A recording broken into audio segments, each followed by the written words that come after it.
Leader of the Official Opposition. Thank you, Mr. Speaker. Mr. Speaker, shocking new data from the Canada Mortgage and Housing Corporation reveals that last year only less than 1 in 10 mortgages in our province were issued to first-time homebuyers. BC has the lowest rate in the entire country. Our kids are losing hope as their dream of ever owning a home vanished under this NDP Premier and his total failure to deliver results on his promise of housing affordability for our kids. Now, BC United has a plan to fix it by turning rent payments into down payments with our rent-to-own plan. So my question to the Premier, when will this Premier finally deliver results by adopting BC United's rent-to-own plan and bring back hope? Hope that our kids can one day purchase a home and raise a family and build a future right here in British Columbia. Minister of Housing. Thank you so much,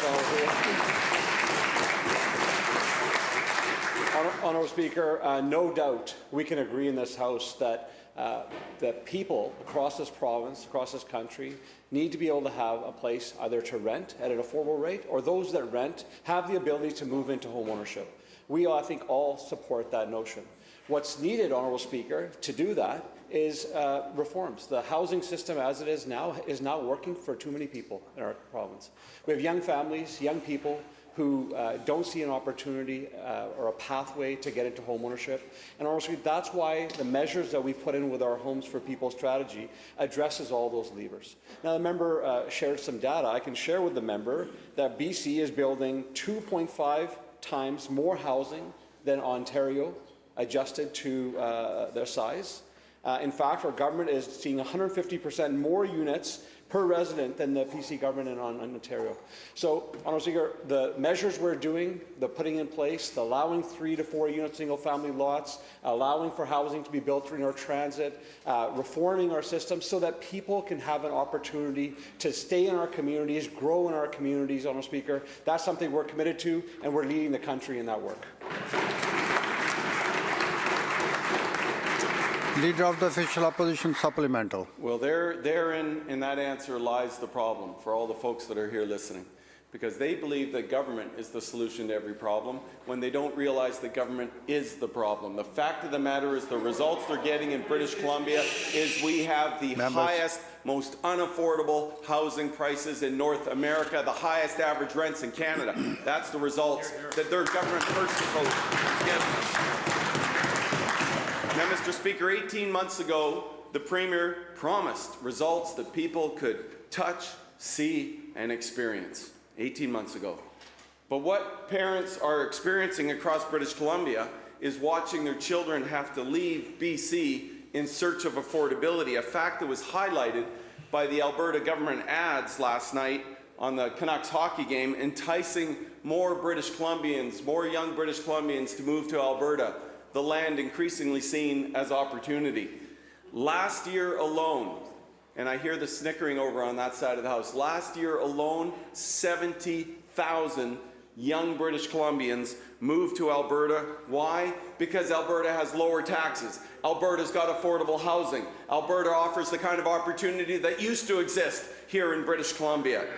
We need to give our kids hope again, which is why our BC United plan is about turning rent payments into down payments and helping young people get back into housing and believe they've got a future in BC. So again, to the Premier, when will the Premier finally deliver results? Not announcements, results, so that they can adopt an option that will work. BC United's plan, our rent-to-own plan, to turn rent payments into down payments and help our young people have an opportunity to own a home, raise a family, and build a future right here in British Columbia.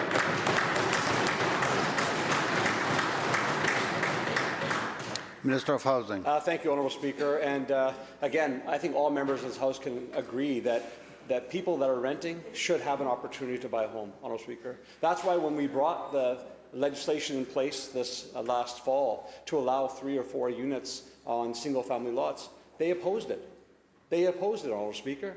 They didn't want to see those types of opportunities be created, opportunities for multi-generational families to be able to live on one parcel of land, Honourable Speaker. Now, a member talks about people and moving to different provinces. We have 10,000 people coming to BC net every 37 days. 10,000. A member said, the leader of the BCU party says, they're coming internationally. People are coming to British Columbia for opportunity. One of the strongest economies in the country. People are coming here for opportunity, Honourable Speaker. Now, the leader of the BCU party here says, you know what? We're going to do what we did before. He's going to dust off the old playbook. And they're going to do it. You know, Honourable Speaker, you can go to Vancouver and visit a place called Little Mountain, and you can see the legacy. You can see the legacy of this member here and his colleagues in full action. Honourable Speaker, people of British Columbia cannot afford to head back in that direction again.